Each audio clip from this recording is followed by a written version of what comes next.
Keyn Chempionlar Ligasining bu mavsumida 14 ta gol urdi. Yevropada hammadan ko'p.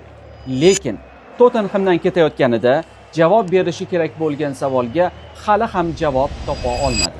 Bavariyadagi ikkinchi mavsum, lekin katta finallar yo'q. Gollar kelib turibdi, lekin finallar kela qolmayapti. Bu mavsum boshqacha bo'lishi kerak edi.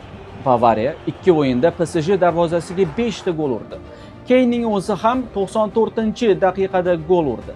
Lekin bilardiki, bu gol umumiy hisobda hech narsani o'zgartira olmaydi. 32 yoshida Yevropadagi eng zo'r mavsumini o'tkazayotgan Keynning vaqti tugab boryapti. U qarg'ishdan qochish uchun Tottenhamdan ketdim deb o'ylagan edi. Lekin qarg'ishni o'zi bilan Myunxenga olib keldi. 14 ta gol, bitta ham final yo'q. To'g'ri qarormi yoki faoliyatida qimmatga tushgan eng katta xato? Savollar ko'p. Javoblar uchun ta'qibda qoling.